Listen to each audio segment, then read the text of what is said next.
that I screwed that up just a little bit. Hello, welcome to a live stream, TE live stream. I nearly said a 10 live stream because my brain is just in a weird place today. I'm Nikki. I'm Kate. She's like, who am I? How are we I today? know. It says on the screen that I'm Kate, so I'll be Kate today. Pure Kate. So things have been kind of busy in the world of TE, thanks to everybody who sent amazing, beautiful, kind words to us while we were at Fully Charged in Vancouver, BC. It was or a really came and saw us, and or who in came and saw person us. gave us really lovely. The people were really lovely. It was really nice to meet such amazing people. It was honestly a bit of a turning point, because I think all of us had been feeling really frustrated and down about the EV world, about the world in general. And then suddenly we did this amazing event and everybody was really nice and we had a really nice time. And we're doing this live stream today because we've got, I guess, we're pushing towards a new age for Transport Evolved. How does that sound? Is that too? It's a little woo, but okay. A little woo. Okay, so we're changing some stuff, right? Mm. We're changing some stuff around. Our hands have been forced. We're going to be leaning a little bit more on our audience than we have in the last 10 years or so. And that's not to say that we haven't been leaning on our audience, because frankly, we wouldn't exist today if it wasn't for the kind 1,502 people. Do you like how I did that? You did. It was who are very Patreon smooth. supporters, who have been Patreon supporters, some of them since we started Patreon. I was looking at this the other day. There are some people who have now donated more money to the channel through Patreon than I have paid myself in the last 2 years combined. Which, I mean, it's that's sad but good, or good. Don't say it's a low bar. I mean, don't say it's a low bar. Yeah. So we talk about this more with our Patreon supporters. Today, we're bringing the discussion that we very often have with our Patreon supporters into the mainstream, into a live view. As you know, if you're watching the channel for the first time, hi, we make videos about cleaner, greener, safer, smarter, and more equitable forms of transportation. We have a heavy emphasis on electric and electrified vehicles. We have a heavy emphasis on renewable energy, but we also have a very heavy emphasis on affordability, on equity, on inclusion, on access, and on right to repair, making sure that everybody can roar down the street. I mean, everybody can, to make sure that everybody has everybody has access to cleaner, greener, safer, smarter, and more equitable forms of transportation and energy. And that's not really very sexy. It isn't the sexy end of the EV transition, is it? I mean, the electrification transition, you get a lot of really sexy, fun, fast cars. And we do review them. Let's be fair. We review them because that's what the manufacturers let us play with. But we also talk about the unsexy, kind of serious stuff, the investigative journalism arm of this transition. Do we have an investigative journalism arm? That is us. We are the investigative journalism arm, as well as the reviewing arm and all the other arm. We're like little octopi. And we're entertainment, although I think M is probably the most entertaining of the lot of us. They come up with comedy, which, it's very good. M's become a bit of a star after their last appearance in the film on charging. M, Michael, we are calling them M internally. They don't care how they are referred to, I don't think, outside of the I like shortening names. It makes life easy. And so I was calling them M, and now it's sort of stuck. And it's sort of set up a little bit. And they didn't mind. So, and they, aka Beanie Cam as well. That's yes, their, aka Beanie handle. Their handle on Mastodon. Anyway, so we make content Monday, Wednesday, Friday, Saturday, and Sunday across the algorithm says we do. We still make content all those days. And you know, for the Transport Evolved itself was set up in about 2010-ish. The YouTube channel will only show up on YouTube as going back, I think, to about 2013, 2014. Both of us moved to the US in 2015. And that's when Transport Evolved, went from being kind of a personal project of mine to an actual business that needed to survive. Because prior to that, it was being underwritten by a business that I was also part of, that my wife was an IT contractor, and so any losses from my side of the business was offset by anything that she earned. So that worked very well. But then obviously we moved to the States. She had a job with a company. She wasn't independently employed anymore. She wasn't an independent contractor anymore. She was employed, and that screwed up that a little bit. And obviously, as a newly arrived citizen of the country, or rather a green card holder and then a citizen, I established Transport Evolved as a proper business in Oregon. We pay taxes, we are registered, we have all of the things we have to do. All the team have to get paid. We tried giving them, dry crackers and water. It didn't go down very well. So we have to be, we have to pay everybody's salary, and we have to do all these other things. And up to this point, Transport Evolved has been primarily supported by two things. Patreon supporters that have grown very much over the last 8 years. We've been on Patreon now for 8 years. I think our first month on Patreon, we brought in, I think it was about $800. Thankfully, we are now quite a bit bigger than that now. Because $800 wouldn't have paid anybody's salary and wouldn't have even covered a lot of our costs. But we also relied on YouTube income, right? YouTube ads. And over the years, that's grown and dropped and grown and dropped and kind of ebbed and flowed. And YouTube ad revenue has paid a lot of the Transport Evolved costs, right? Things like making sure we've got insurance, so that when we're in an event in a space and we're filming and someone trips over a cable, they can sue us and we don't go bust. I think that's probably how it works. Liability insurance. Make sure that no one, if someone decides that what we say is responsible for their company crumbling to its knees, they can sue us for along journalistic whatever, slander or whatever. And to be clear, companies have been threatened.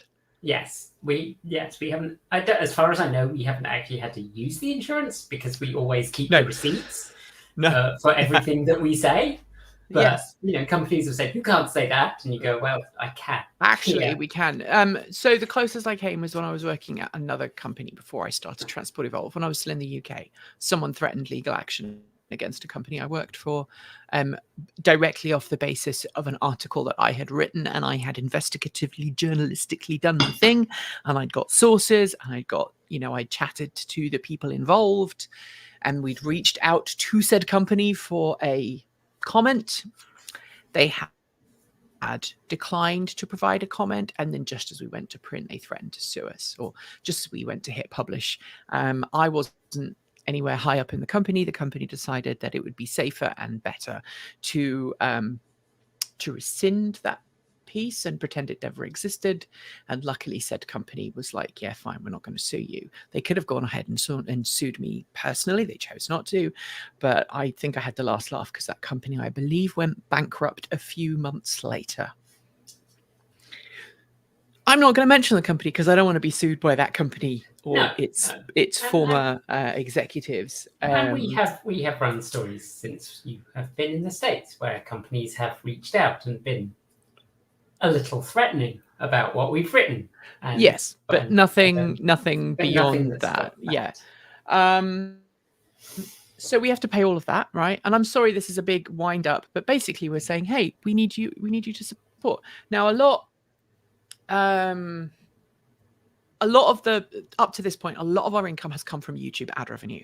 And there are lots of videos out there that discuss how much money YouTubers make off of videos. And let me tell you, they're all completely off, right? So it used to be, I've heard everything from, someone brings in $300 off a video that gets 1 million views, to they get $1,000 or $2,000 or $3,000 off 1 million views video. And at one point, maybe that was the thing. We've certainly earned over $1,000 on a video before, but it was $1,000 off a video that did really, really well, like over 500,000 views. And it was a video that was timed just right. We were one of the first people to cover it. It gained a lot of people outside of our usual sphere of influence, and a luxury car brand that just so happened to be launching a competing product at the same time as the video we pushed went, oh, that video's got all the keywords in it to cross-shop against our product. We're going to spend stupidly large amounts of money. Ad spends have gone the way of the metaphorical whatever. Insert name of species that never existed, and it's just disappeared into the magical history books. We are no longer seeing that kind of ad revenue. So in the last, thank you, Ben. Ben has just become a Patreon supporter. Ben took the pledge. Thank you, Ben. Thank you, Ben. So we now have, I think we are now fast approaching 25% ad revenue compared to 2 years ago when we were at our peak. So I think Transport Evolved's peak earnings were during the last presidential campaign, basically. That was when we were at our peak ad revenue. We were bringing in upwards of $8,000 in ad revenue a month. We are below 25% of that now. It's the lowest I've seen it probably in about 7, 8 years in a monthly figure. I think there might have been a couple of Januaries where we had low figures, but not for September or August. Those kind of figures are normally January or maybe February, just before the end of the fiscal year, just after the holidays. But it's having a big impact on us. And we talked about this when we did our Take 2 video, but I think it's a good time to bring it up now, Kate. Where all our ad revenue's going.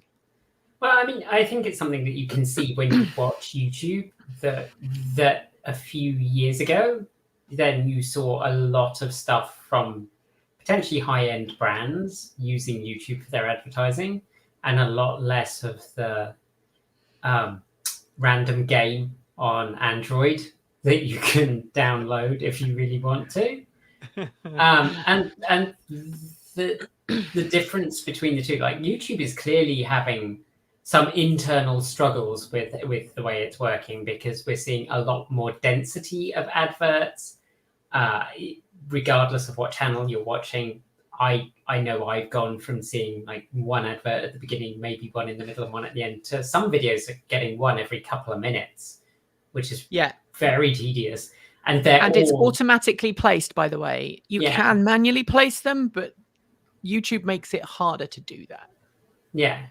And I think that is reflected. But the other thing that I think is reflected is the amount of tinkering they're doing with the algorithm. You know, things have been fairly stable for quite a while, and recently we've seen multiple changes in the algorithm, multiple changes in the way that they're recommending or showing you the content that's on there. And that really does, I mean, it just impacts the way that people, the amount that people see our channel, and then because you don't get the eyeballs, then you proportionally get less advertising. So, right. Thank you to Cynthia for signing up, by the way. Ooh, thank you. They just came through as well. So yeah, I mean, so YouTube's algorithm now decides where the adverts go. And the adverts go on the videos with the most eyeballs. And people have figured out how to hack the algorithm by creating computer-generated content that purports to be news. Or sometimes even says, we are making this video off of, they include some legalese that is a get out of jail card, right? It's a legal statement that says, we're not really telling you that this is not really what's happening. This is just a what if kind of thing. I'll have to look up the video. I don't know if you want to, but it says something along the lines of this is just made up of rumors. And the videos are presented using an AI voice. AI voices have become more and more realistic and more convincing. And so those videos are not actually produced by a person. They're produced by a computer on behalf of a person. Obviously, that costs less money. So their overheads are smaller. The images are... Quite often the images or the video in the video is also just sourced automatically. Like you can AI generate appropriate content for your speech. Right.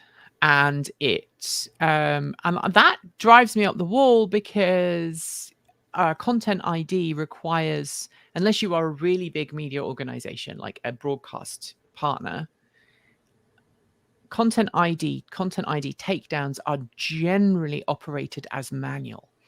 You can set it to do it automatically, but that can actually get you into trouble if you're completely hammering everybody's videos. Hey, this is mine, when it's not.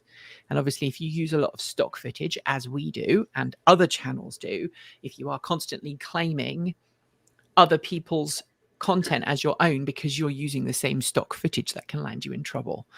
And it could actually land you in court because someone could countersue you at that point. And I've considered it in the past, when someone has gone, you're using our footage, you owe us the money. And the way that Google works, the way that YouTube works is if you make content and you put it up on your channel and somebody's already got content there, they can claim that content as theirs. And then automatically YouTube puts all of the ad revenue that would have come to you from that video into an escrow fund. And if you don't dispute it within 30 days, that person then gets to start cashing in on your creation because you happen to be using the same stock footage. And I'm seeing it more and more and more. I'm seeing it more and more and more. Now, to be clear, I check my content IDs on a weekly basis to make sure that nobody is stealing our stuff. And sometimes we have to issue legitimate takedown notices. YouTube's not catching them. They have to be done manually. That takes up extra time and stress for me and the rest of the team.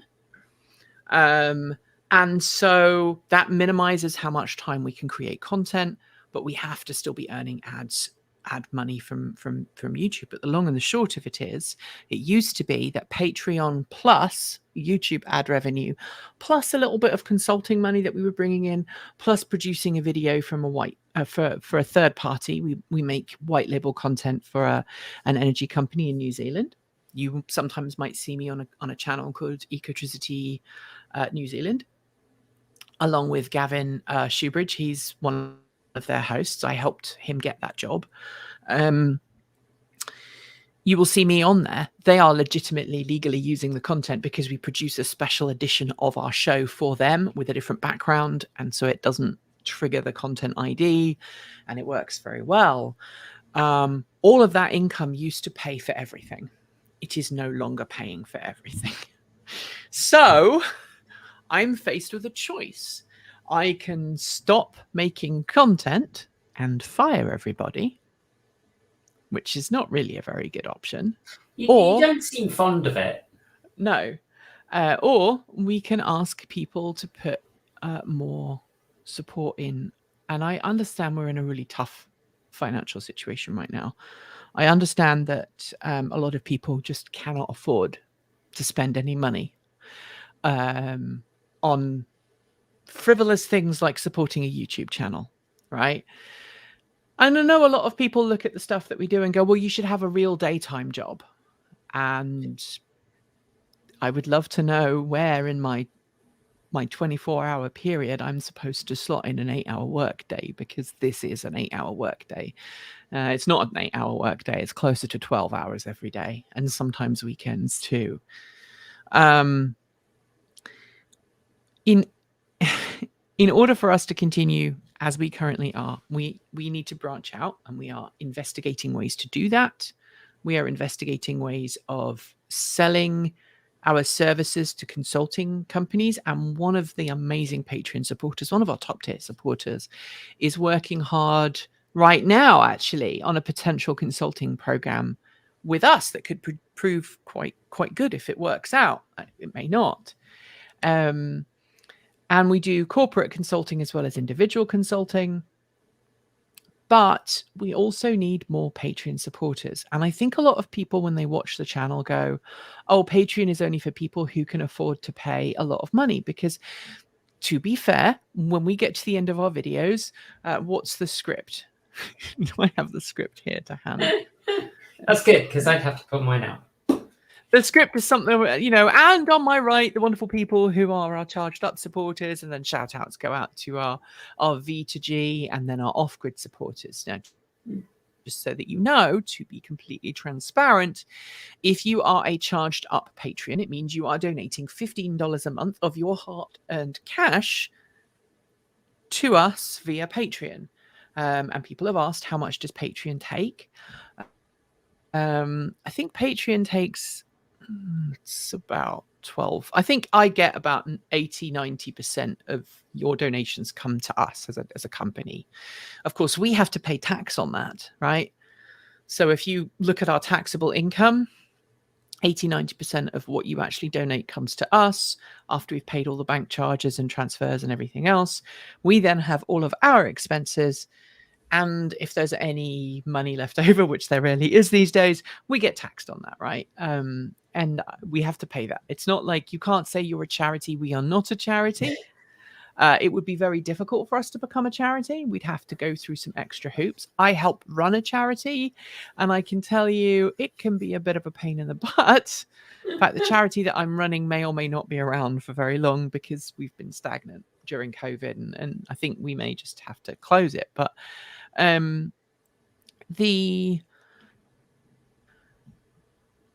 we are a for-profit, right? We are a for-profit business. Our margins are very thin. Last year the company technically made a loss, in so much as if you took all of the stuff that I don't actually charge the company for, so things like the mortgage on this house and the utility bills, if you factor in our utility bills, you factor in our mortgage and the amount of space this house taken up by Transport Evolved, which is about 1/3 of the whole house is Transport Evolved. That just blows my mind. You take all of that into consideration, we did actually turn a little loss last year, but anyway, where was I? Yeah, we need more people to support, and we've made it so that Transport Evolved rewards and celebrates the $15, the $50, and the $100 a month supporters. And I think that has led a lot of people to believe that if they want to support us via Patreon, they have to support us at one of those levels. And the reality is not.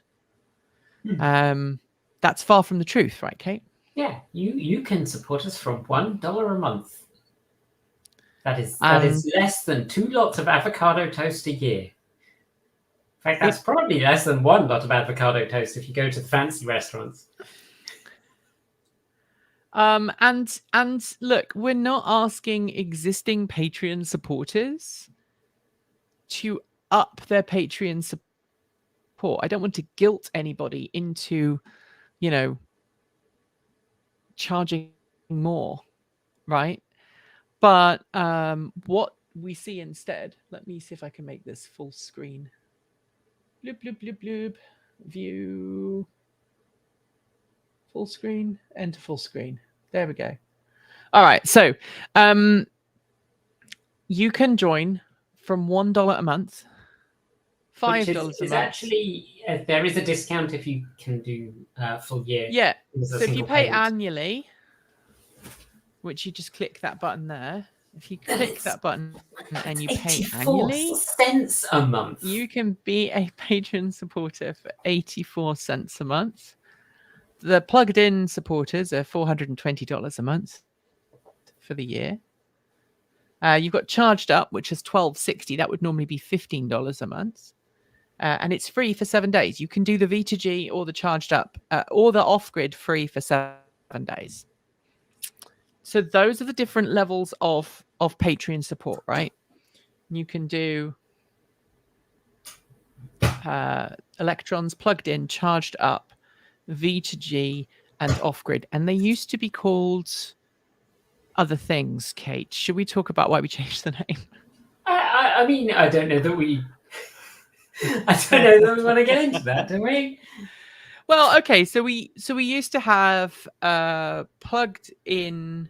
So it used to be electrons, plugged in, charged up, self-driving, and Starman. Yes. And the two top tiers had some connotations. Well, they did, and also beyond the connotations that you're probably thinking of, because you all know the connotations. The other thing is that I find self-driving technology very interesting. I think it has a very useful place in our future, but I think it is also a distraction from the absolutely the need that we have, which is to electrify our transportation system. Like we need to be going down that route, and the fact that we're putting $15,000, $10,000 self-driving systems in cars is not helping. It's not equitable. It's not equitable, and it's the amount of effort and technology that's going into that process of trying to get cars to drive themselves. I'm going to tell you a secret. There is actually a solution to this. It's called a train. Yes. Right? Yes. High-speed rail. High-speed rail and trams. It's in most of the world. But so I think getting rid of that connotation as well, that was part of our drive as well. And if you want to see just how good railways can be, if you haven't, if you're not a rail enthusiast, you don't want to watch videos on railways, and I know that, that's probably a lot of people watching. What you can do instead is you could go and watch the Jet Lag series, which is a kind of YouTube series by the same guy, Sam from Wendover Productions. He's got a little production team, and he made this kind of challenge series where he and some of his friends, and occasionally sometimes a guest presenter, try and compete in challenges around the world. And however you feel about that is however you feel about that. But there are two particular challenges that they've done that very, very well demonstrate how good railways are in some parts of the world. The first one is playing tag across Europe. The first time they did that was about a year or so ago. They've just done a second one. And that's obviously a thing that you can watch, because it shows how easy it is to just jump on a train. But they also did one in Japan, and the Japanese train system obviously is legendary. Let's just bring up this one. Andy says many Patreon channels have levels, but you can only pay, and you can pay any value you like and get the level you think. T is the only one I support with fixed levels. That's not actually the case. What you can do is you can, and see if I can go to here. What you can do is you can go to select your free trial. And I don't know if I can do this by signing up, but you can go through, and then I believe at that point you can choose an amount. Because if I look through some of the lists of people, we've got 1,504 people, I think. It says 1,502, but I know that I've just had 2 emails of people who've signed up. So yeah, thank you, Mike. Mike said that he was able to manually set the amount. I know there are some people who do it, because if I just use the default filters, I miss people off the list. And Steve said, yeah, you can totally set your own amount. So you can sign up for any of those tiers. But what we really want people to do is sign up for this tier here, the Electron tier. If I wiggle my mouse enough, it'll get bigger, I think. That sounds like a bit gross, but it's true. Maybe it doesn't work when it's in like presentation. You're getting very overexcited there. So just click on that, sign up, and support the channel. So let's talk statistics here. And I'm trying to close that with the wrong mouse. Okay. You can set and let me double check this in the background. I will check while we're talking. I believe you can still set a custom amount. I'm going to go to the Patreon page now, my internal Patreon page, and I'm going to make it so that you can, because I want to make sure that that is true. Just in case it's turned itself off, because sometimes things do change off because of technology. Like people who are no longer subscribed to us, who think they are. Yes. Yeah, all out of focus. What is out of focus? I'm out of focus? Is Kate out of focus? You look fine on here. I am confused. Well, so it's a fixed focus camera, so I think. Yeah. Seems fine to me. Yeah, absolutely. Okay. So anyway, as far as I'm aware, you can change your amount. You can change your amount to whatever you want once you join a level. I can't easily check that, but it looks like it's okay from my end.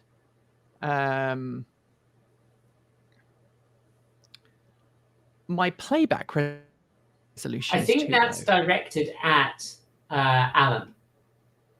Right. Well, it could just be YouTube, right? Because we've been I'm starting to become a little bit paranoid. I was watching television yesterday, right? This is a little down the road, right? I was watching YouTube, not YouTube. I was watching TV yesterday, and we have we're cable cutters, right? Because we live up in the mountains. The only thing we've got is the internet. We can't get cable TV here, and whatnot. So this is 1080p. So it may just be that it's too big. I don't know. 1080p. Anyway, I was watching a news channel, and they were talking about Elon Musk. And they were talking about Elon Musk and Ukraine, and the whole thing about Elon Musk turning off the internet to Ukraine, and whether that was going to come up at the UN conference this week. And while that piece of news was playing, I lost my internet connection. For those who don't know, I unfortunately still have Starlink. I would love to not have Starlink, but without Starlink, we don't get the download speeds required for streaming video. We can upload to services like this, but you live in the middle of nowhere. We live in the middle of nowhere, right? And so, I just found it really funny. So it might be that we had a situation where we were just dissing YouTube, and YouTube decided that it was going to give us a low thing. Anyway, we are now 1,504 people supporting the channel. I would love it to increase by 500 people over the next week. That would be awesome. It would be even better if we could get another 1,000 people to sign up. Based on the channel viewership, there's 150,000 people who watch our channel, who are subscribed to us. 1% are currently supporting us. Thank you, Lynn, for editing your pledge. That was very kind of you. Thank you very much. like I say, I'm very grateful that you did that. Not all, I'm not asking existing Patreon supporters to sign to increase necessarily, but if you are somebody who would like us to continue to make content and you don't subscribe yet, please consider from $1 a month or 84 cents a month if you pay a year in advance. If everybody did that, if everybody who watches our content regularly donated $1 a month, we'd actually be able to do a lot more things. Yes. And there are some nasty things coming our way. So we have just, full disclosure, I'm going to a conference in October on the East Coast. It's a conference that I really do need to attend in person. Otherwise, I would have attended it virtually. Because I need to do it for the networking, because it ties in with one of the videos we're working on. And the money from that came from our wonderful supporters, some consulting work that we'd previously done that we have in the bank, because I'm one of those people who likes to keep money in the bank account for a tough time, which is what we're starting to see now. And I was able to get, I think, $500 off the actual cost of travel, because I had an airline travel credit from a previous trip that I couldn't make, so which needed to be used up by the end of the year. So that's actually not going to cost me very much at all. I'm even red-eyeing it, so I have one less night in a hotel. But we've got some big things coming up. So one of my edit machines, one of our edit machines at the company is on the way out. Everybody at Transport Evolved gets a decent computer about every 4 years. I think they get upgraded. So we have been upgrading. Erin got her machine upgraded this year. Got their edit machine upgraded this year, and it was the most expensive machine we've now had, I think, because they do a lot of things. And should we talk about the video that we did for the DEI video, Kate? Do you have the flickery version of that? I mean, I can pull up Final Cut and grab it. Let me see if I can find it. Actually, I might have it rendered. So we have the DEI video where Kate is standing in front of the charging stations, the Electrify America charging stations, which no longer exist. I know. They were pulled out. That charging station had really low quality LED lights on, which we humans don't see, but which cameras do, and the frame rate was off. And it was a really bright sunny day, so I had to wind the shutter speed up, and also I have to have the aperture a little, because I often film by myself, and I filmed that by myself. There are more restrictions on how good I can film, because I have to. You have to be in focus. I need to be in focus, but I can't see when I'm behind the camera where I will be, because I am by myself. So I have to kind of judge it and then test it. And I give myself a bit more window of space. So we ended up with a really flickery video, to the point that had we put it on YouTube, it would have caused someone to have a seizure. I mean, yes, it definitely would have needed a flicker warning. So we ended up getting some software, which was fairly pricey. We ended up getting some software which solved it, and had M not had the laptop they had, we just wouldn't have been able to have rendered it out. It would have just taken forever. But you have a nice little work Mac Mini. You have probably the most underpowered computer of the company. Yes, it is not the most powerful machine. Hang on, let me pull up its specs a second. So my machine is a M1 Mac Mini with 16 gig of RAM. I think I splurged for the memory for you on that one. I gave you more memory. RAM, and it's still under Apple Care.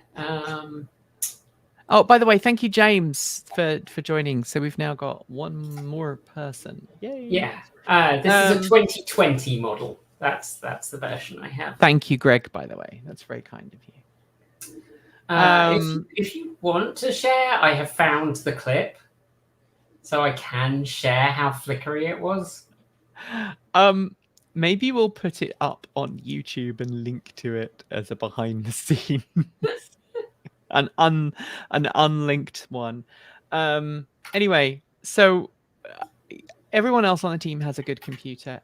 I have a 2017 iMac Pro, which we bought. We leased it and then we bought out the lease. It was the first computer that I purchased in the United States for the channel. It's this machine right here.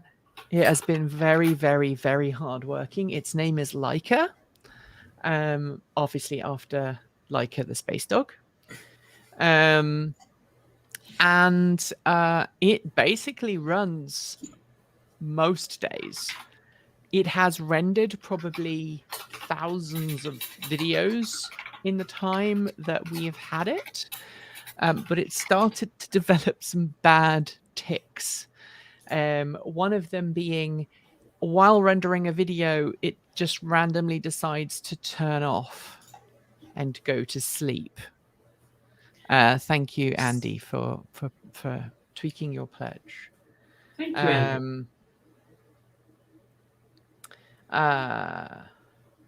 Not sure if you saw, but I emailed some thoughts after your video at FCBC, but it was also maybe too long. Oh, the one where we were talking in the house. I didn't see the email. However, we get a lot of email. And especially when we've just got back from a trip, it can sometimes get lost. Yeah, I'm afraid huge amount of emails. I actually was off last week as well, so. I mean, just so to give you an idea, I checked my email at 11 o'clock 11:45 after our stand-up. Completely cleared out my inbox. I now have 300 emails.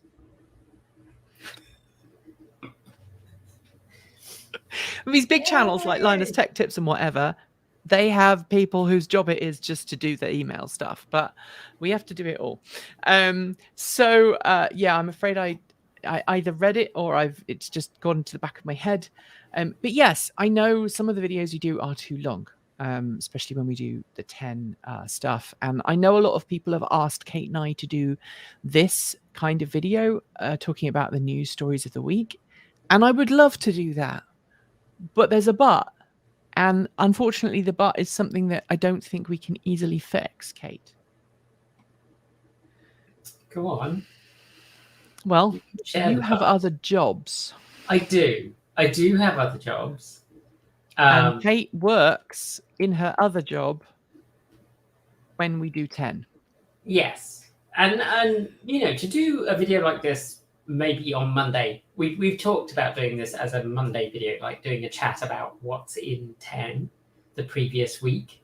So, you know, you get 10 on Friday, Saturday, you get to watch it, you watch it over the weekend, and then on Monday we can talk about what's in 10, which is good, except that because I only work 2 days a week, I kind of need those 2 days if I'm going to film and edit a video. I can film and edit a video in a day on a good day if I have the script ready ahead of time. Right. And it's not a complex edit. If it's an edit where I'm doing fun things, which I like to do, and which I think make the video more popular, they make them more engaging, then it takes longer because, you know, if I want to add effects in, or if I'm doing, you know, multiple angle stuff, that takes time. And so, and when I'm reading,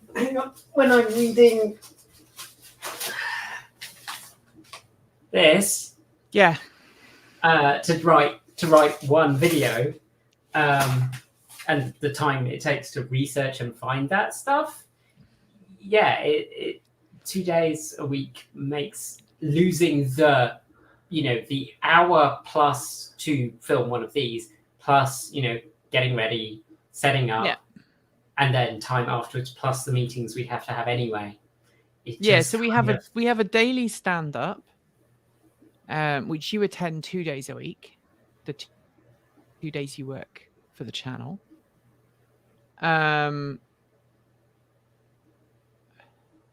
And we also have to do the car reviews. When I don't know, should we talk about how we do? I think we've talked about how we do car reviews before, but look, we get 10 more people signing up. patreon.com/transport evolved. Come on, help us increase. Like I say, I would love to get 500 more people signed up, but let's see what we can do. When we do the car reviews, the car arrives. Yes, James. Now I know. Yes, I did read your email, James. I haven't responded to it yet. Now I've put you with Jesse. Yes, now I know who you are. This is how my brain works. Yes, I did read that, and I was interested in that, and I need to respond to you, and I'm sorry I haven't. But I liked where you went with that. Sorry. Picture looks better now that it's not live. Ooh, I'm a ghost. I'm definitely live. I mean, at least as far as I know, unless this is whatever that film was. What's that Simpsons joke? How can you tell it's live? Penis? And now we're demonetized. Well, I mean, YouTube was demonetizing us anyway. So when we do the car reviews, so the car arrives normally on a Wednesday. That's how we try and do it. Sorry, my associate producer wants out. Come here, associate producer. Come here. Just come. It's because I made noises and then he woke up. Come on up. When I'm gonna have to lean back because there'll be another dog who wants up in a second. When we are reviewing a car, we get the car on a Wednesday. Gets it for 2 days to film all the B-roll. If the weather's going to be bad, before we get it dirty, sometimes you do some chase shots. And then on a Friday or a Saturday, I drive it to you. Now, you're a good 2.5 hours further north from me. Yeah, about 2.5 hours. So I drive it up to you. Now, if it's a week, most weeks you have to work on a Friday at your other job. I have to drive even further to your job. Yeah, then it's 3 hours. I park in the hospital parking lot next to your car, Raven. I walk in and your colleagues have got used to the fact that this random person turns up in a mask and drops off keys for a car to you and then disappears. I'm convinced your colleagues think that we're part of some kind of carring, you know. Well, actually, some of my colleagues are very excited because they're like, what car have you got now? And some of them were under the mistaken impression that I just bought a new car every so often and would have it delivered, which was very sweet.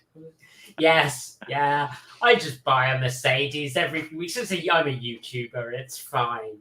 And then on a Saturday or Sunday, you get to drive it for a bit. Mm-hmm. And then on a Monday, sometimes you keep it for an extra day and then you'll drive it down on Tuesday. But you have to be here at you have to leave at 6 from yours to be down here in order to film. We film everything and then then you drive home and the car goes back. So that's a whole week's worth of filming for an entire team, and we don't get a choice in what cars we are offered. Please excuse me while I let get them. I think that's the other thing is they'll say, we have this car, it is available this week or this week. And that's the amount of choice you get. And sometimes it's just, it is available this week and then it's going back. And you go, yes. Okay.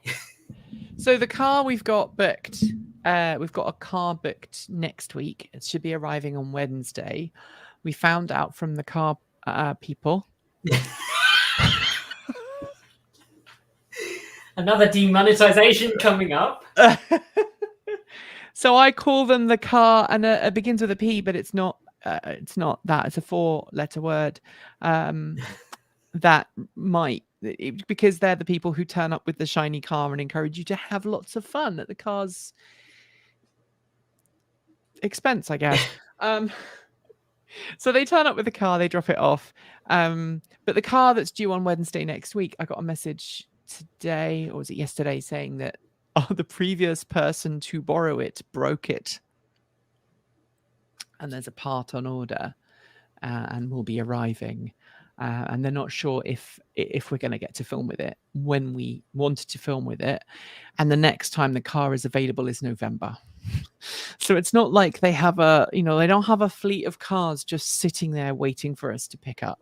No, I mean, they go from company to company, and then I assume, my understanding is they then go back to the manufacturer and get sent somewhere else, because the cars that we get, they go back to the manufacturer. Yeah.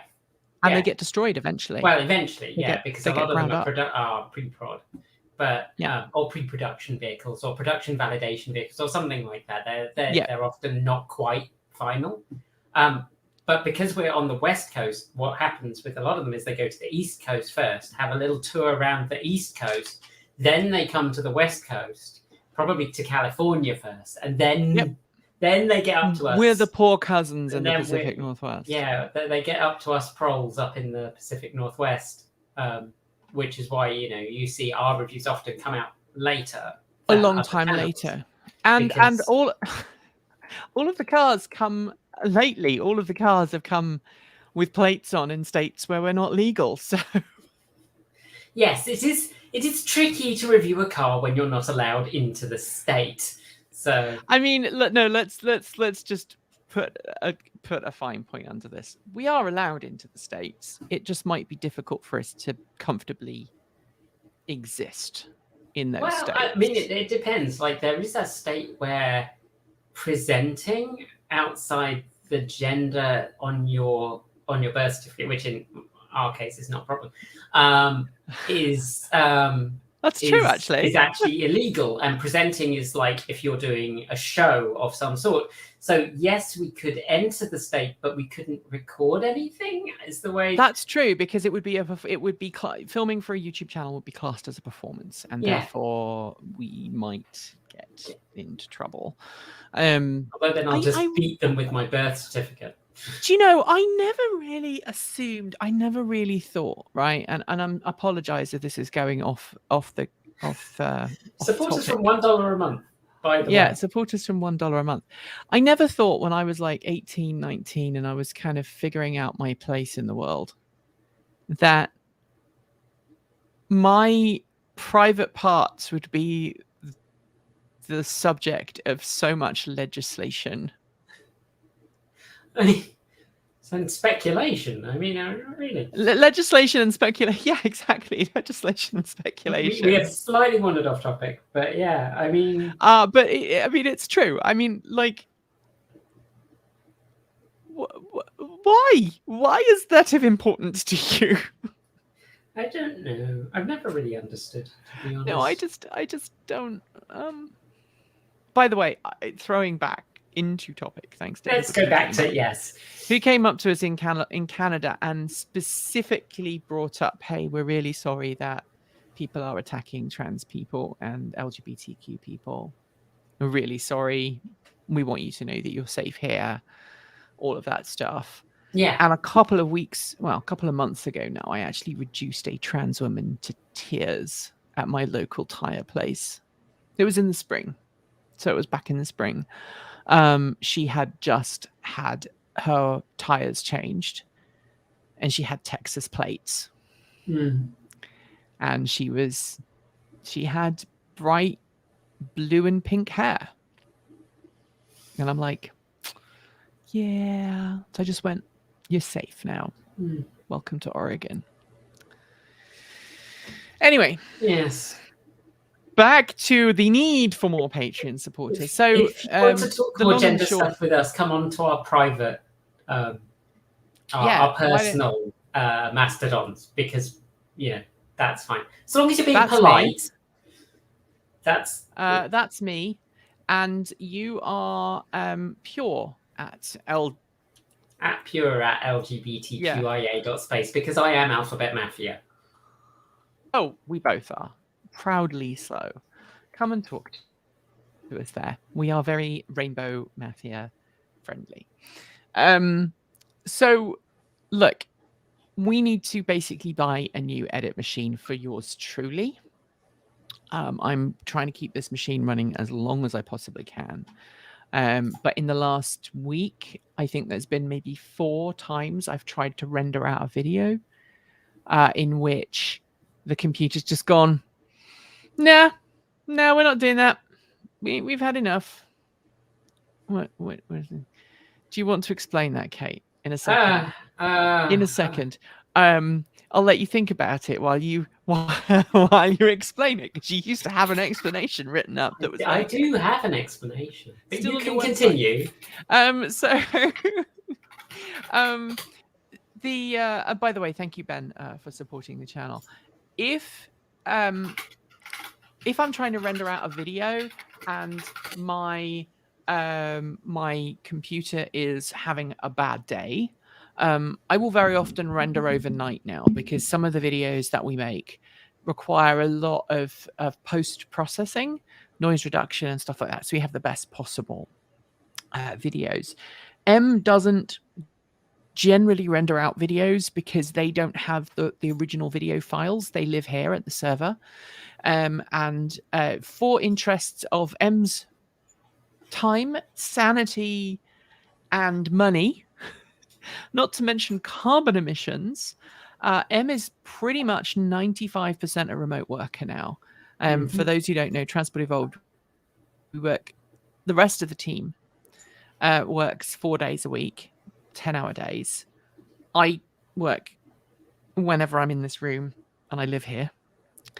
And Kate works 2 days a week, but everybody else works from home. And so we have these hard drives here. Basically, we shuffle data to and from. And that gives M the possibility of working on an in-production project. So right now, M has all of the footage for all of our Fully Charged Live Canada stuff. And when I do the audio and I shuffle off processed audio to them, because audio is a lot smaller than video, so I can send those over the internet and not break things. But when it comes to video files, if we're talking 300 or 400 gigabytes worth of video files for a single video, that has to be done with a hard drive. So their computer is powerful so that they can edit quickly and efficiently. My machine is now starting to look very, very long in the tooth, and we have a plan for raising funds through Patreon to help us buy a new edit machine. The idea is that we'll be selling digital products that basically give those of you who want to support the channel with a one-off donation the ability to donate to a one-off thing, which will be the fund to build a new computer for me as the producer. Everyone else, as I said, has new computers. I'm the one who's rocking along with the old one because I'm the last person to get upgrades. That's how this company works. Like I say, this weekend, the reason why the Sunday Musing and the Chicken and Garden didn't go live to Patreon supporters when it was supposed to was because we had it was a 7-hour render because it kept failing. Right. It kept turning off. It was just rendering, and then it was just like, I'm really hot now. What were we saying? And that's not very efficient. And the problem is every time it decides to go to sleep, if it's got a hard drive mounted on the server and it's writing to the server, guess what that means? Potential for corruption. Luckily, the server is smart. The server has loads of data correction and error correction. And if that file is not fully written, it does something special to it. ZFS is very clever. It goes, no, that's not a complete file. Screw that. But it does cause unpleasant things to happen. All right. Let's explain the Pure. Oh, well, that's easy. Hang on. Let me see if I can present for a second. Can I share screen? Share screening. Yes, that's true. Okay. I don't know. Select window. Oh, my God. That's the one. All right. Allow. Here we go. Did that work? That is why I am called Pure. So I used to have a website many years ago called Pure Hackishness. because I wrote very sketchy HTML, but I wrote it so it worked on Acorn machines, which didn't have frames and only kind of minimally supported tables. And so to get something that looked like it had frames and tables, I wrote some really quite clever HTML. It was called Pure Hackishness, which eventually became Pure Hackishness as a phonetic spelling, and then I was Pure. And it's kind of stayed, partly because Pure Kate, there are too many Kates. There's Americate, the person I am married to. I am married to a Kate, not that Kate, to a different Kate. My Kate, we call Americate because she was American, or is American. She stopped being American. We're working on that. And you are Pure Kate. Yes, and I've been on the internet a very long time. I've been on the internet since before the internet was the internet, and one needed a username. And so on a lot of services, oh, hello, Dana, thank you very much. On a lot of services, I signed up as Pure. You know, back when Twitter wasn't a hellscape, I was one of the people with a 5-letter name because I had @Pure. It's much easier to do that on Mastodon because you just pick a different server if your name's taken. But so it's interesting because I've only ever had 2 screen names. Actually, no, I've had 3. So the first one I had was Multiphonics. And it was Nikks, so Multiphoniks. That was my old screen name. And that was because I used to be a professional oboist, and when I was at music college, I made my name by playing the weird stuff that no one else would touch. Yeah, my singing teacher is very excited that you are a professionally trained musician. Well, I don't consider myself one anymore, but yes. And so, you know, making multiphonics on the oboe includes doing things like partially covering the holes to induce tonal standing waves in the bore of the instrument, which emphasizes certain frequencies of the natural resonance of the reed in different ways. So instead of just having one note, you might have 3 or 4 or 6 or 9. And then if you start singing while playing the oboe, which is something that most experts say is not possible, but it totally is possible.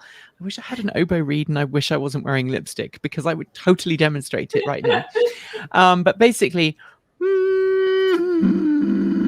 and you can make noises like that, which sound terrible, but when you're playing that over the top of sound, can make some really weird and funky sounds. And so Multiphonics was a play on my name and the fact that I was making multiphonics. The next one was Auntie Solder, which was something I got from my old Mac days when I used to tinker with Apple Macs, and I still do. There used to be a website called Apple Fritter, and I think it's still around, and I am Auntie Solder on that. That goes way back where. And then, of course, the Minor Journey, which is the one that kind of stuck, and that appeared in 2003, I think. Sound about right? Sounds about right. And A Minor Journey was literally a play on the fact that I had a Morris Minor that I was going to bring to America. Does this sound familiar? I had a 2-door Morris Minor, which was, of course, the more superior model. It had better structure than the 4-door. You were just wrong on every count, really. I mean, you're just spouting absolute garbage now. We're going to have to... This is disinformation. You could get in and out of the 2-door far more easily in a skirt than you could in the 4-door. I never had any problem getting out of my car in a skirt. So anyway, this is so I had a Morris Minor. I was going to bring it to America, and so I registered a domain called A Minor Journey, and it was going to be a chronicle of me getting my Morris Minor to America. But my visa request was denied at the last minute, and so we had to scupper those plans. But by that point, it just kind of stuck. And A minor, a lot of people think A minor is a musical joke. So A Minor Journey for me. But kind of, it was originally a Morris Minor, and then it just kind of morphed into just everything for me, and that's kind of stuck. It's my it's kind of the way that we make the content that we make today, and on my blog, and I'm known as that.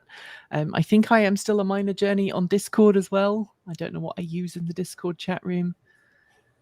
I'm still pure Kate. I think I am still a minor journey. I think I might actually call. No, I am a minor journey. You just get treated to a picture of my alter ego, Queenie Deerheart, being very angry. I should probably say, whenever you see the picture of Queenie Deerheart holding the Progress Pride flag, and with a hand up like this and looking really, really pissed, it's normally because I'm in a bad mood with society. And it used to just be I just put that photo on when I was too angry to have a picture of me on there. And it's kind of stuck now. So there we go. Anyway, do we need some more Patreon supporters, Kate? I think we might. We do. We need more Patreon supporters. Shall we talk? We haven't really talked about what we're doing moving forwards to try and change how our Patreon goes. And by the way, if you talk about do you mind if I go down a rat run? I mean, we've just been rat runs. I feel like we've been strictly on topic for this whole thing, so I'd be very disappointed if you did it now. So a couple of things that we're not going to tolerate, and a couple of things that I guess we should bring up because it always comes up. A lot of people say, let's talk about the thing that people keeps asking us. People keep saying, well, okay, if you're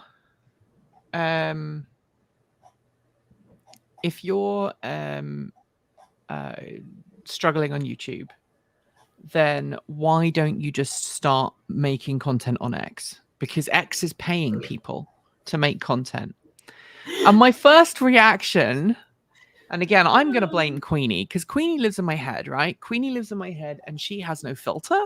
Yeah. And Queenie just went, when someone first said that to me in person at Fully Charged Live in Canada, Queenie just went, really? They're paying people? They're not paying any other their bloody bills. And that's still, I think, how my brain is working about it right now. I would, if X is legitimately paying content creators, how about all the other people that they haven't paid? That's the first thing.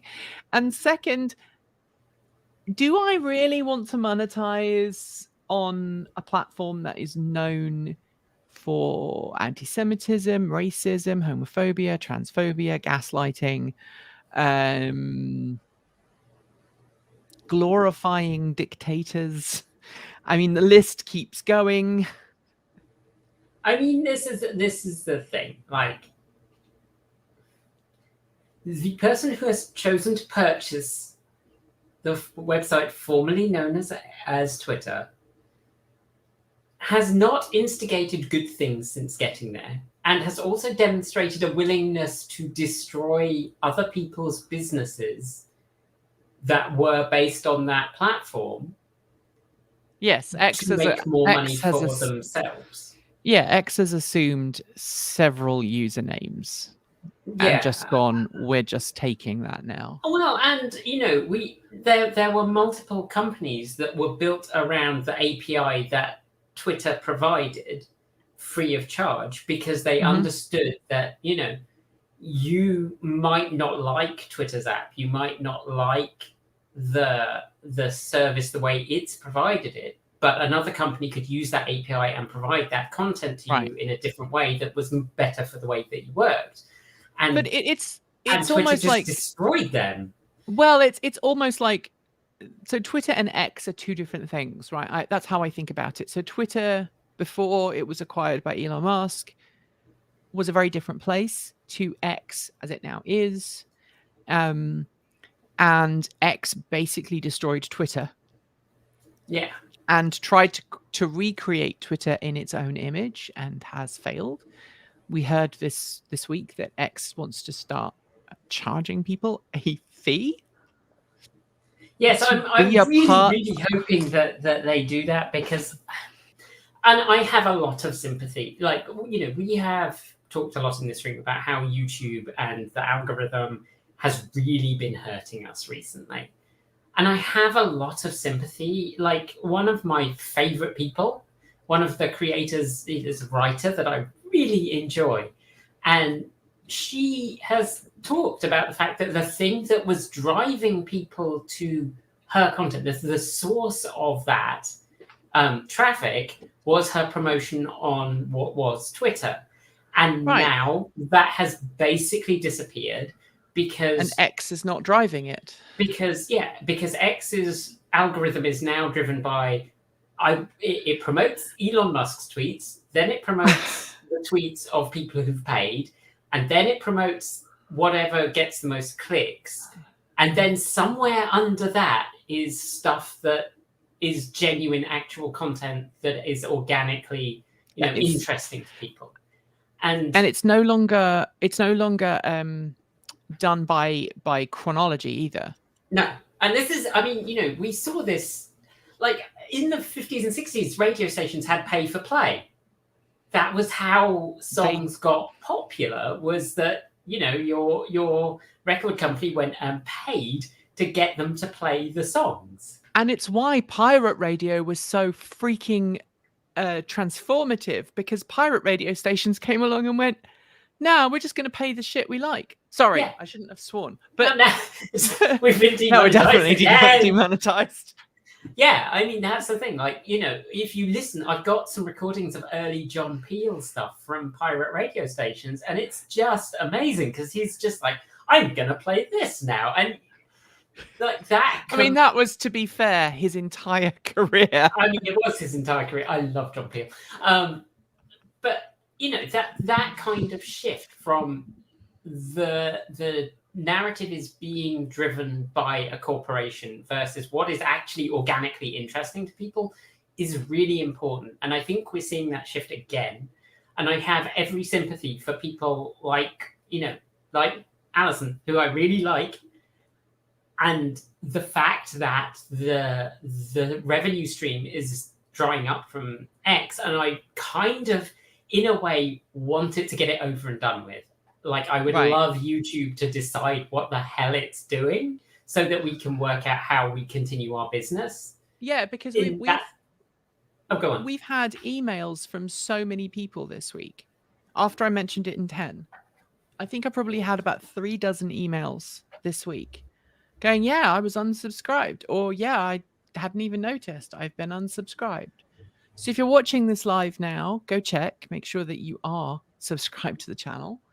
And that is one of the reasons why we want more people to support us on Patreon, because unless we increase this, and it needs to be at the $1 a month level. I mean, no, I would love it if we had more high level Patreon supporters jump in, but all it takes is one person having a bad financial month, or they lose their job or whatever, and we lose a huge chunk proportionally of our income because one very generous person is having to reassess their financial commitments. So that's totally fine. I don't want to make anyone feel guilty about it.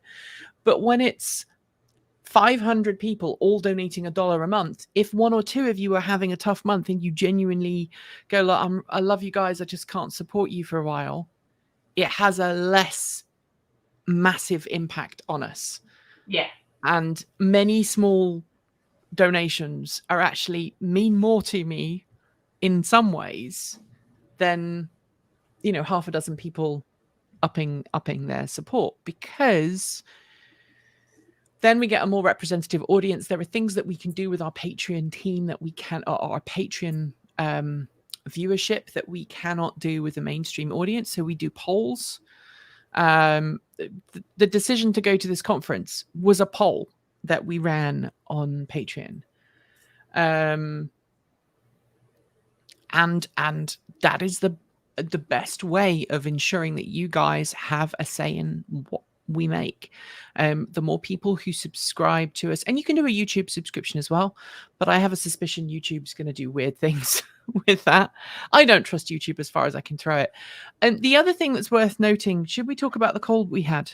I was driving, so I kind of was half there in the conversation because I was driving through. The what do they call partnership manager? Yeah. Oh, and someone just said, "I love you guys, but I can't support you for a while." That is totally okay.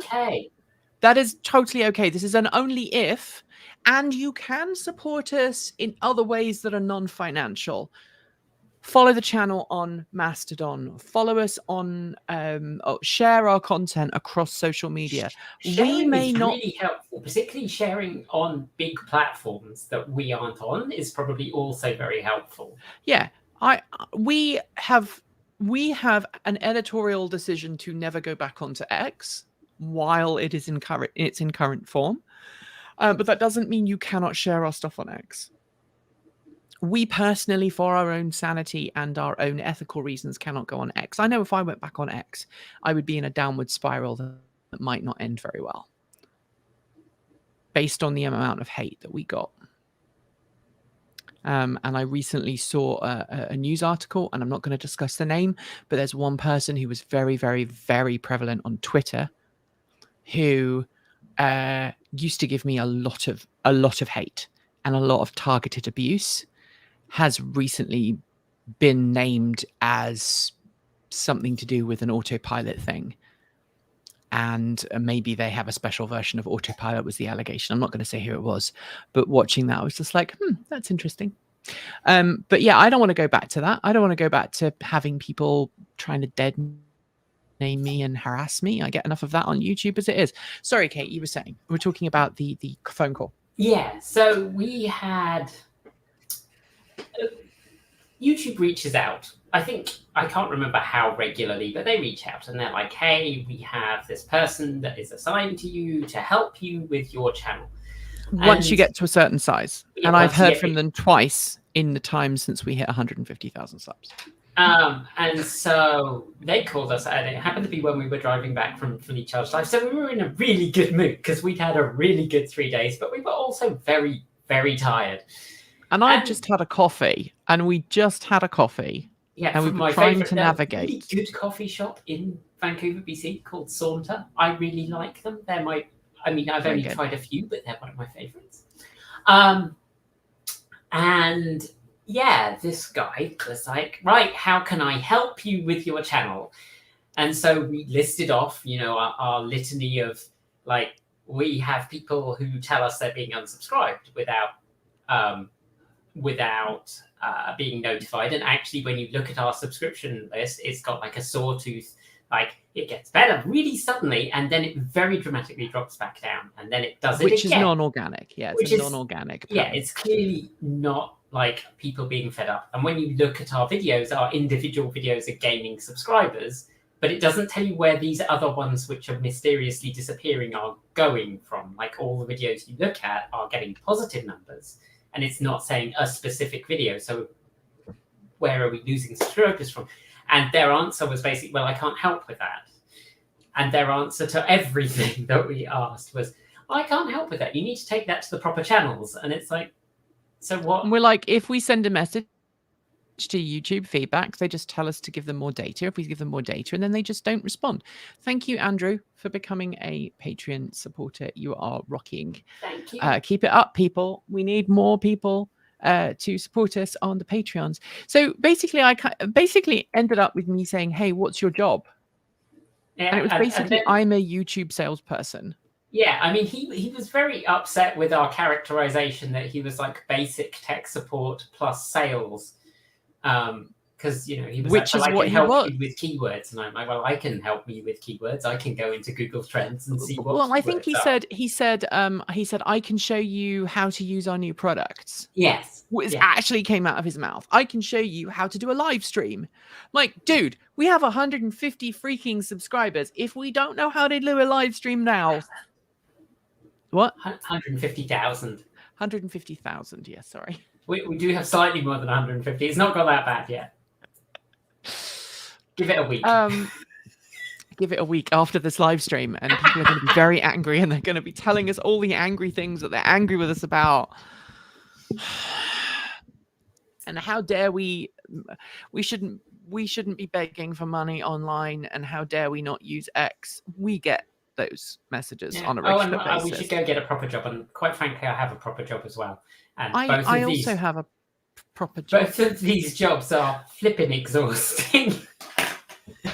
I'll tell you what, if getting up at 6 a.m. every day, 5:30, wasn't it? For fully charged? I think it was 5:30 every day. Yeah, because what you don't know is that Kate and I collaboratively, independently but collaboratively, we did it. We both worked out every day. The only day I didn't work out before we did anything was the last day when we came to head home. I slept through my alarm, and then I woke up and Kate was heading out for her run.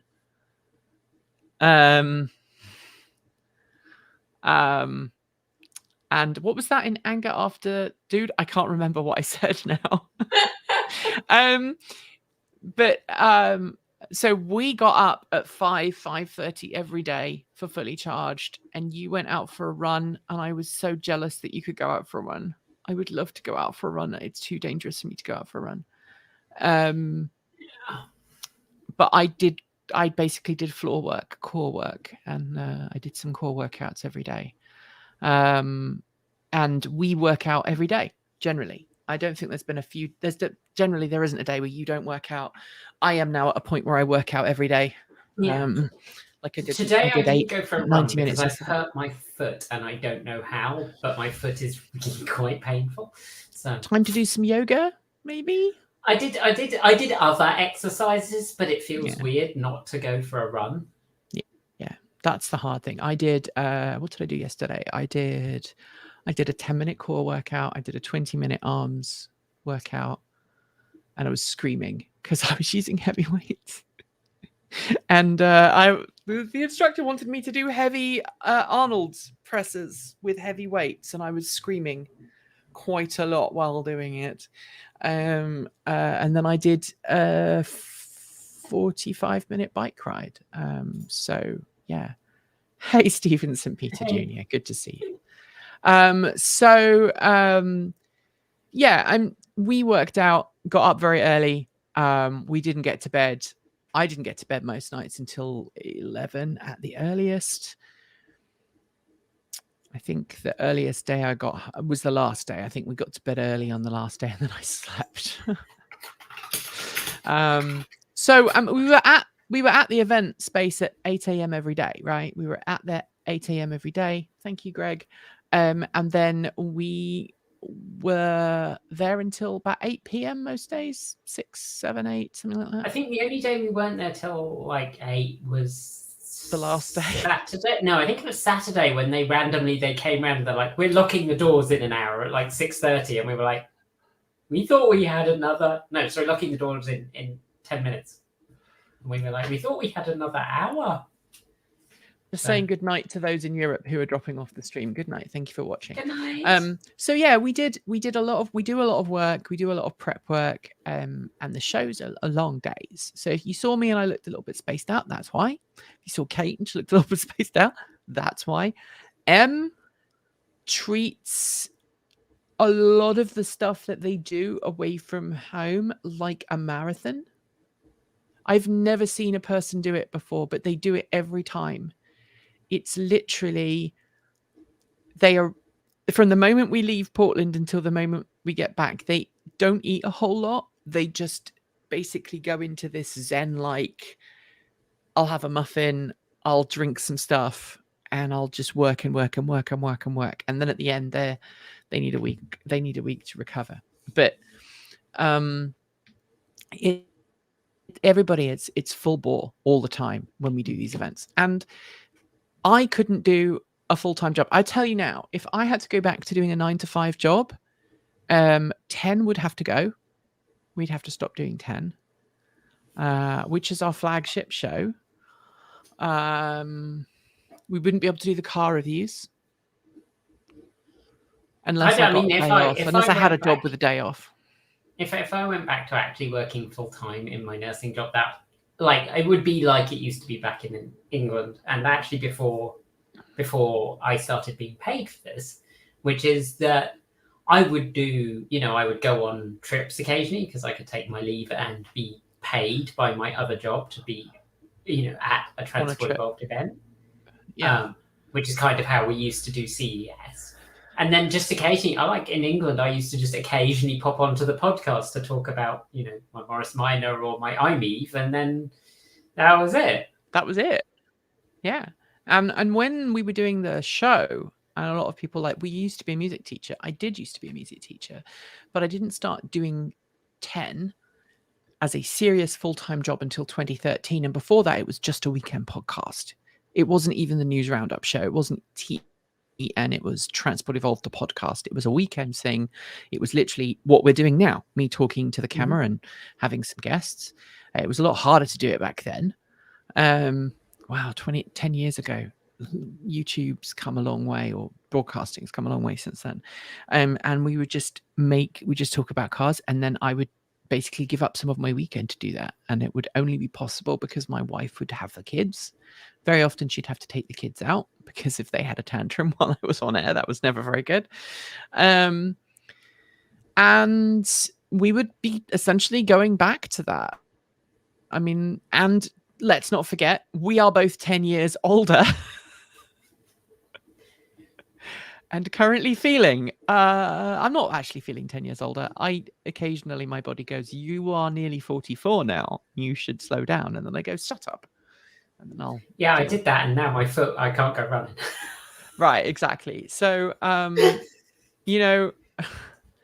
know that there are people who argue that what we do is stupid. I know that there were people who'd be really angry about this live stream. Sod it. We can't keep everybody happy. Well, I mean, I think there are people who always refer to the media that's created as not a proper job, or acting is not a proper job. You should go do a proper job.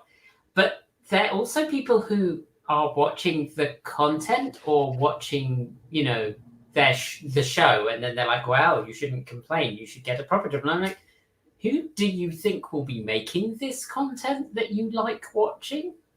Yeah. Yeah, and 10 is a 2-day process now. Last year, tail end, or was it earlier this year? I think it was earlier this year. We went from it being a 1-day marathon to a 2-day jog, because I was mentally in a very dark place. I was in a very, very, very bad place. Because I was working from 6 a.m. until 3 a.m. some days. So that was 21 hours, often without a break, to get 10 out the door. And that was not fun. No. And that was not sustainable. And it is not sustainable. And the only reason why you and I are able to have this chat today and ask people to support the channel is because we've got how many videos in the can now? 3? Yeah, we produced a lot of content at Fully Charged, which was another reason we enjoyed it, is that this time we actually managed to out content. We banged out a lot of content from people who were there, who were really interesting, and gave us opportunities to talk to things, because traveling across Canada to go see these things, or up to Canada to go see these things, is kind of it's not something we can regularly do. So we took because the cost of doing it is just impossible. And I don't know if we will break even on Fully Charged. I still don't know, because I haven't heard how much the ticket sales made, but any money that we made from ticket sales for Fully Charged Live will offset the cost of our Airbnb, which is about 1,600 Canadian, I think. No, US. Plus the food and drink, which was probably another couple of $100 over the course of the weekend. But at least and that was all. Fabulous Chinese meal. Let's not talk about that. So Vancouver has really good food. Let's just say that. Except that one place. I have never not finished a takeout because it tasted horrible. I mean, mine didn't taste horrible. It didn't taste. I worried that I had COVID, but then I had the Mexican that I bought, you bought the previous night. And I was like, oh no, this tastes fine. So we had Mexican twice, and fish and chips, and a Chinese, and the Chinese was just terrible. Just terrible. Anyway, So, look, if you become the other reason to become a Patreon is if you become a Patreon, you gain access to the Discord chat room, special Discord chat room for the Patreon supporters. There is a regular Discord chat room, but you get extra rooms where you get to talk to me more directly. You also get to hear a little bit more about the finances of the channel. I do break down, hey, this is how much we made, this is how much we're spending on various things, and sometimes people come up and go, hey, there are ways you can make money, or there are ways you can save money. And just to be clear, there are some things that we are doing as a channel to change. We're keeping our Google Voice subscription. We have a Google Voice subscription. That is because Kate and I have been victims of harassment directly. I don't think, have you had any nasty calls? I've not had any nasty calls, but I never used to give out my number. My card I've had a couple of nasty calls. Number on it.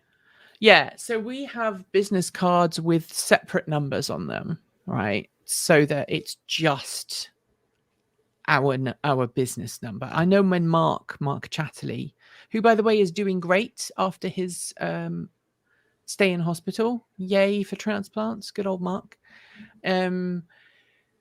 He had someone turn up at his back door once, just wanting to talk about EVs, and I'm like, no, if you figure out where I live and you think it's okay to just turn up on my doorstep and start talking to me about EVs, it will be a very short conversation.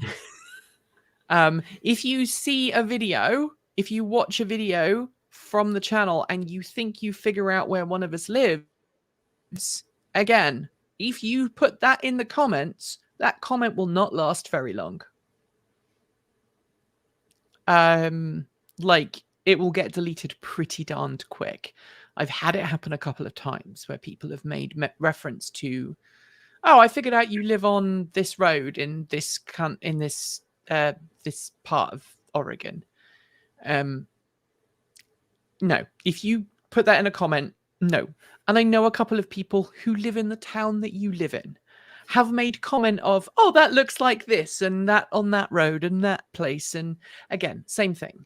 Yeah, I mean, generally they'll say what town it is, and then they'll say, oh, maybe I live near you. And I'm like, maybe you do.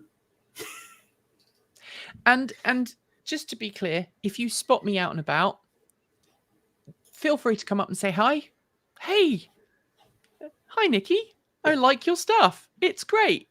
And I'll probably say, oh, that's really sweet. Thank you. And then I'll have a little chat with you. And then I'll be like, I'm really sorry I have to go. And that's fine. And I know that people have come up to you before in the wild and recognized you, Kate. And that's okay. I don't think either of us have a problem with that. No, I don't have a problem with it. It's a bit weird.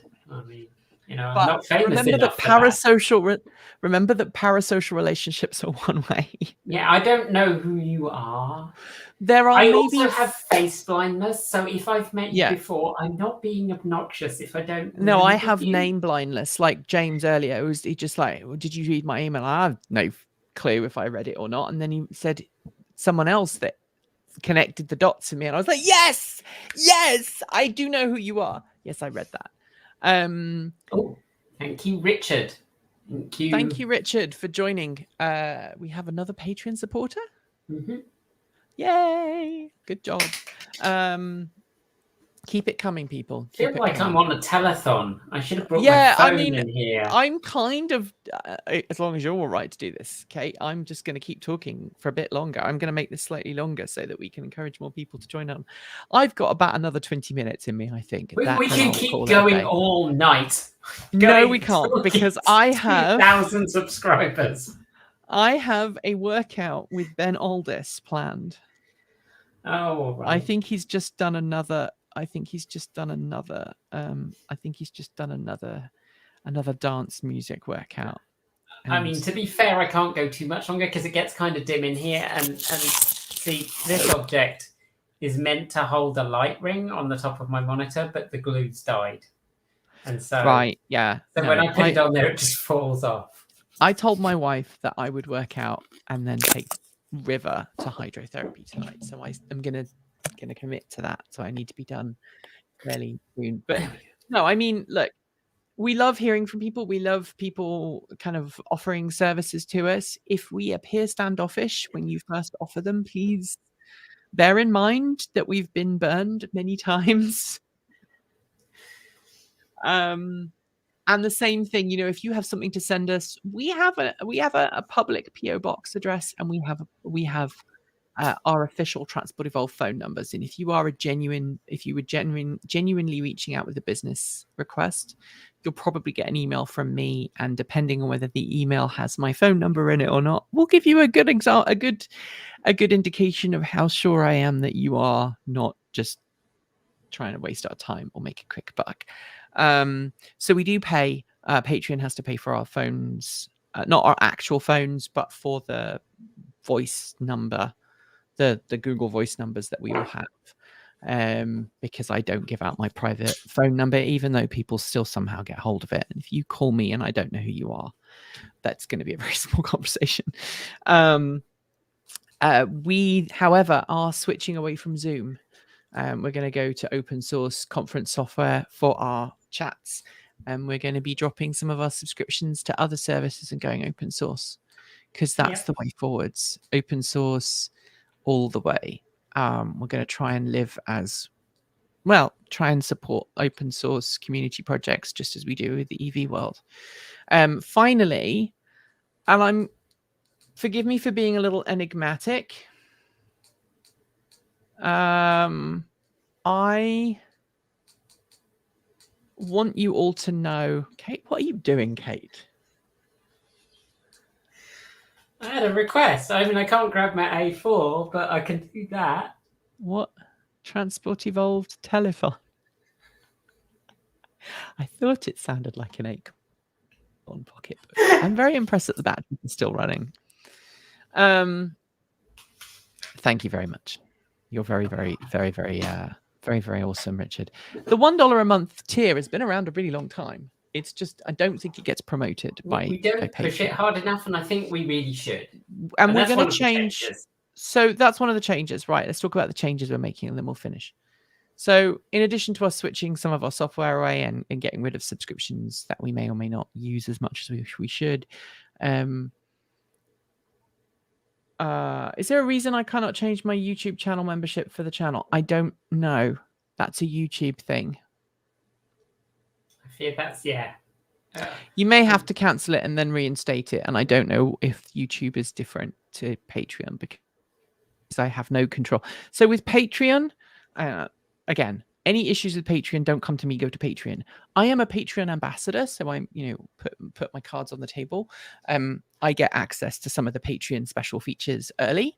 So if they're trying something new, I get to try it early, and I get to talk to the Patreon team once a month with a load of other people. You have an original Apple notepad that still works. I am so envious. An Apple Newton. Newton-y goodness. This is why these streams go so long, because my ADHD brain just goes from subject to subject, and now I can't remember what was. Right, what we are changing. Changes. We're going to start promoting the $1 a month as the big thing that we want everyone to start doing. $1 a month. That's less than 2 coffees. In fact, I paid for coffee this morning for myself and my partner, and it was $13.50 something cents. So if you did a pay annually, it's like $10.54 a year. Does that sound right from my math? Mm-hmm. Sounds right. I don't know if it is right, but that's just off the top of my head. Yeah, I think it's. Hello. And we are going to change our end credits. We have another Patreon. Thank you. Oh, very generous. Thank you. We've got 2 new patrons. Thank you very much. Awesome. They're not showing up on the Patreon page yet, but thank you. Yeah, that was a spendy coffee. That was I just had so the reason I'm all dressed up and looking pretty today, other than the fact that I now know how to do my makeup properly. Thanks, Moss, who is a professional makeup artist, by the way. Thank you, Moss. Moss occasionally works for us, and they are awesome. I had my driving license photo taken today because obviously my birthday this year, my driving license expires. So I got a new passport, a new photograph for my driving license. And I decided that instead of a photo where I look like this, haggard and stressed, which is what my driving license photo has looked like since I've had a driving license, I'd have one that looked a bit like this. So I actually put proper makeup on, and I put my contacts in, and I wear some nice clothes. I even wore a push-up bra. Maybe that's TMI. But I have gone and had my photo taken, and so that's why I'm looking fancy today. Ambassador Nikki. I like the sound of that. With these videos, you're really spoiling us. Well, I was thinking about Ambassador. Oh, I see. Nikki. Yeah. It's logical. Just super nerdy. Actually, I really confused someone at Fully Charged Live because they came along and I was just like, hi. And somebody else was like, they were confused by the fact that I did a Vulcan, live long and prosper, to the person who was wearing a Star Trek insignia. And I had to explain it to them. Anyway, where was I? So we're going to be...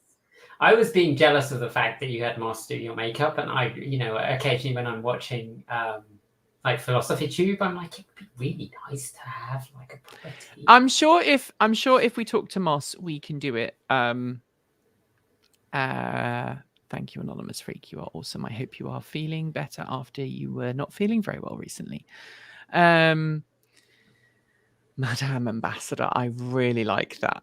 I've got to that certain age. Your makeup is awesome. Anyway, so yeah, that has made me feel a lot more confident, and I think you're going to see me wearing more makeup on screen as well, because it makes me feel a little bit better. Now I've lost a bit more weight, blah, blah, blah. It all works out to the end. Anyway, so we're going to be promoting our $1 a month Patreons, and the end tier at our or the end screen is going to go through a revamp. Mm-hmm. So that you can... Yeah, go on. Because most of the people who donate the top 3 tiers, so that's the charged up, the off-grid, and the V2G, or the V2G and the off-grid, most of those people are very, very adamant that they're supporting the channel because they're supporting the channel. They're not expecting their names in lights. And for a lot of people who are watching, do like to see their name up, and they kind of wonder if their name doesn't appear. And I would totally feel the same way. I know that I look for my name on some YouTuber channels that I support, and I look for my name when they're scrolling up. But I want more people to be on the list. And there's 1,500 people right now, or 1,555 now, is that right? 1,505, sorry. 1,505 people who are supporting the channel. And what I would like to do is I would like to give those $1 a month supporters some love. So we're going to change the end credits. We're not entirely sure how we're going to do it. We're going to get away from us reading the names out on a teleprompter because it's really long. And that has impacts on our viewing metrics, because a lot of people don't watch to the end, and having 3 minutes at the end of the video where we're reading out names means that you get this precipitous drop in the viewer count right at the end. Although maybe isn't great for our metrics. Which is one reason we started including the classic Mac bit at the end of our videos. Mm-hmm. So there's a classic computer Easter egg in a lot of my studio videos, and some of Kate's. Although Kate's are not Macs. Kate's are mine are the better system. Mine are the Trans Pride computer company. ARM powered. Yep. So we'll be doing that. Can you put the list in the video description? No. Too many words. We can't, because too many words. We struggle with 10 sometimes even. But we are thinking about that, and then we're going to do it's a working title, and Erin will probably kill me for saying this, but we're going to do a fundraiser to help buy a new Mac Mini for me. Sorry, a new Mac Studio, so that we can do. Ian's not going anywhere. Don't worry. We'll still put other people. We'll still keep people on there. But carry on. I'm just answering it.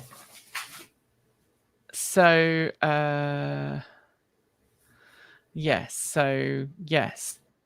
So Transputer? Yeah, this one didn't come out very well. I need to do it on a white or a light background. Kate makes money on her side making bootleg. Kate doesn't anymore because Spreadshirt decided that all, including my original designs, were all copyright. Who? I don't know, because they were my own. As well as TE After Dark should do a weekly live with Ian. Now, knowing about Ian, which very few of you do, that might be more than some people could handle. Also, we love Ian, and Ian rocks. Yes. As do all of our Patreon supporters, and it's become a bit of a legend. Ian's become a bit of a legend. I didn't do Patreon to get my name in the credits. I must admit I did show my name to my granddaughters, and that's why we want to try and to do that. Who is Ian? Indeed. Who is Ian? The mysterious Ian. So, how do I put this? Ian is someone who has supported the channel for a really long time, and not by far, not a super long. Like, there are many more people who have been supporting TE for longer than Ian. Ian is one of our top tier supporters and has been for a really long time. Just like who else is, well, the Anonymous Freak is another long-standing top tier supporter, and I'm not like just calling out those names just because. Reggie Watts is also a supporter of the channel. And it is the Reggie memory. So it is the Reggie Watts, by the way. The Reggie Watts, the musician who used to be on with James Corden. Was it James Corden? I think. It is the Reggie Watts who watches our channel, which just makes me happy. I just love that. And Ian. So most people, when they sign up, they give their first and last name, right? So first, last name. And the people who support us at that top level, we know most of them, or we've chatted to most of them. Anonymous Freak says, "I'm not top tier anymore while I'm unemployed." Yes, but you give to the channel in other ways. For those who don't know, Anonymous Freak is also one of our moderators and sends Kate memory. So as far as we're concerned right now. Anonymous Freak is on my top tier right now. We are actually, that is one of the things we're considering, is actually just, if you have been a top tier supporter for a significant period of time, you're just a top tier supporter as far as we're concerned. Because, you know, that's cool. I'm not a fangirl generally. But anyway, Ian, I know Ian. I don't know Ian. I have talked to Ian through other spheres, other worlds of ours that collide. And when he joined up, I was like, "Hey, so do you have a last name?" And Ian was just like, "No, it's just Ian. You can say and Ian if you want." And so it became and Ian. And it stuck. And I don't know if I've never asked if Ian is their real name or not. And frankly, I don't care. Some people use aliases on the internet, and I'm totally okay with that. Mm-hmm. But yeah, I was talking to Ian earlier today, in fact. So yeah, I believe it or not, I try and remember all of you. And sometimes one of the things that people were surprised at when they were at Fully Charged was they come up, now I'm a Patreon. I mean, yeah, I remember I met you at. If you are a Patreon supporter, I do try and remember your name. That is, I think that's part of the social contract, right? If you're going to give me money to help pay Transport Evolved staff, then I owe it to you to at least know who you are and be grateful. And actually, that reminds me of another bonus that you get as a Patreon member, which it depends on geographically where we are and availability. So quite often we'll have Patreon meetups when we do events. We didn't in Canada because the 3 places we tried to get were all like, sorry, we're busy. Yeah. Apparently weekend at the end of summer in Canada, trying to get an outdoor place to eat. Not at fairly short notice.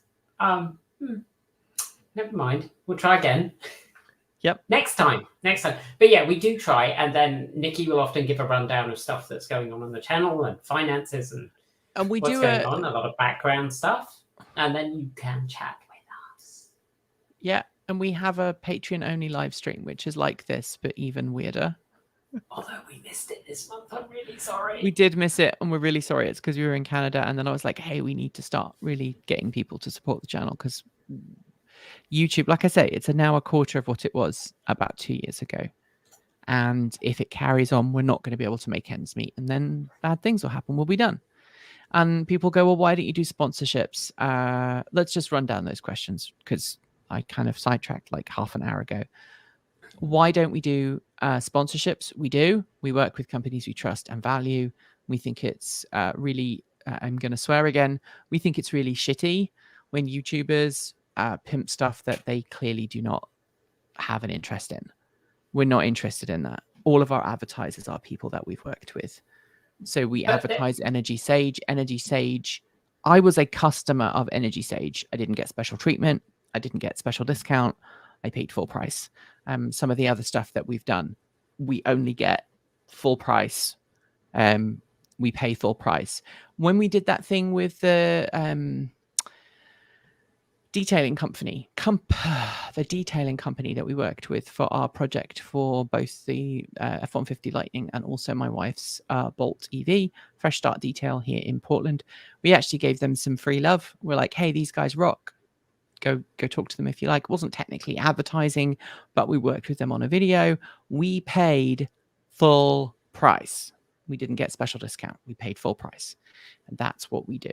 And like Ika says, sponsorships come with editorial restraints. We've talked about that before. We're not going to talk about it again. We've talked about why we're not going to go on to X, why we are not doing Instagram and stuff like that. It doesn't work with our format. We've tried, it doesn't work. Someone was asking about masks. We get lots of people, the amount of abuse that we've got since coming back from Fully Charged Live for wearing masks in the videos at Fully Charged Live was ridiculous. We had a sweepstakes at Fully Charged.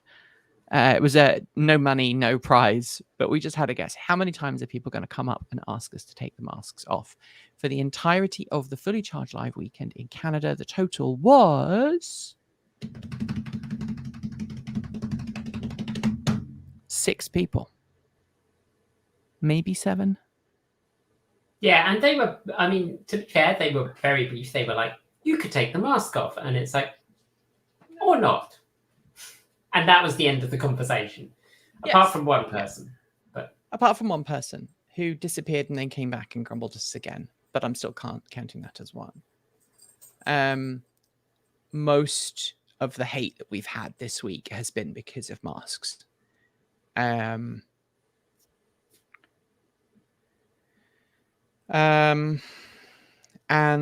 if you are going to start spouting misinformation about masks in the comments section, guess what? Your comment's not going to be there very long. Keep it up and you will get blocked because Kate is a nurse. She works in hospitals and she has seen an increase in cases. I have seen an increase in cases. I know that there were people who were at Fully Charged Live, who came home from Fully Charged Live, who got COVID. We didn't. Well, touch wood, we're at 1 week out. We're at 1 week. Yeah. So 10 days. 10 days from last exposure, I will be really confident that I didn't catch it there. Mm-hmm. Yeah. And while my health is a lot better now than it was, there are moments when it is scary to be in my body. And one of them is when I have COVID. Because I can't take most of the medication that they give.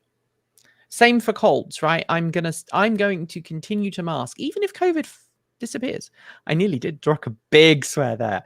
Even if COVID completely disappears, I am still going to mask because I can't take any decongestants. Like none. Frankly, which a lot of them don't work apparently. Oh yeah. If you're taking the one that isn't pseudoephedrine, then it doesn't work. It's clinically proven to be completely ineffective, but it does have paracetamol or Tylenol in it, so yes, that helps. So I cannot take most over-the-counter drugs. It is why I wear this. It's a rare heart condition. I have to explain it to most medical professionals I know. Like, it's not... I suspect that, Kate, if someone came in... I don't know if anyone's ever come in with it to in your day job. We've had people with it. I mean, the thing is that it depends on the severity of it. Mm-hmm. Because some people have it and their level of arrhythmia risk is quite low. Yes. And they get on okay and they can take most medications and you kind of monitor them. And other people have it and their level of arrhythmia risk is much higher. And then you probably don't want to just be like, thank you, Mario. And Donna. Then you don't just, I know who that is. Hello, Donna. That's weird. Is it Dr. Donna? No. Please say it's Dr. Donna. I'm not going to say on the live stream who Donna Well, you could have just gone, yes, it's Dr. Donna, and then I would be like, yeah. But I'm just going to say I know who Donna is, or at least I think I do. So, hi, Donna. Thank you, Donna. Now I have to be really good now. Dr. Donna. Yeah. See, I'm not the only person. See, it happens. Yeah, anyway. So, I mean, for those who do know about arrhythmias and stuff, when I had my last stress test, the one where they actually went, oh, yeah, you've definitely got long QT. My QT interval was touching 600 milliseconds.